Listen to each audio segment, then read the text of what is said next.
అండి నేను ఈ పిల్లల కోసమని నేను ఈరోజు పునుగులు చేశానండి. ఏం లేదండి, ఇడ్లీ రవ్వలో కొద్దిగా మైదా పిండి వేసుకుని అందులో పచ్చిమిరపకాయలు, ఉల్లిగడ్డలు, కొత్తిమీర, కరివేపాకు వేసుకొని కొద్దిగా సాల్ట్ వేసుకొని తర్వాత సోడా వేసుకొని మంచిగా కలుపుకోవాలండి.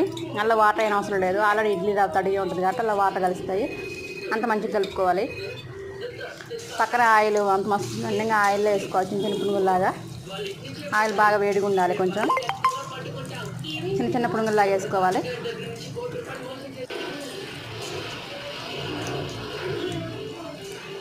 మంచిగా ఫ్రై చేసుకోవాలి. ఎర్రగా గోల్డెన్ కలర్ వచ్చేదాకా మంచిగా మంచి కలర్ వచ్చినవి తీసుకోవాలి. మళ్ళీ అదే ఆయిల్లో ఇంకొంచెం పిండి ఉంది, అది కూడా వేసుకుందాము. పిల్లలు సాయంత్రం స్కూల్ నుంచి రాగానే సాయంత్రం స్నాక్స్ ఏమైనా ఉన్నాయి మమ్మీని అడుగుతున్నారు. ఇంకా మార్నింగ్ చేసిన ఇడ్లీ రవ్వ ఉంటే ఆ ఇడ్లీ కొద్దిగా మిగిలితే పిండి అల్లా వేసేసిన. పిల్లలకు సాయంత్రం ఏదో ఒకటి ఉండాలి స్నాక్స్.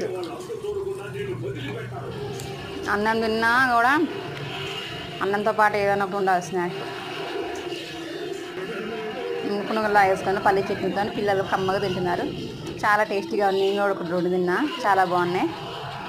ఇంతే అండి మా వీడియో. నచ్చినట్టయితే మా వీడియో సబ్స్క్రైబ్ చేసుకోండి, లైక్ చేయండి, షేర్ చేయండి.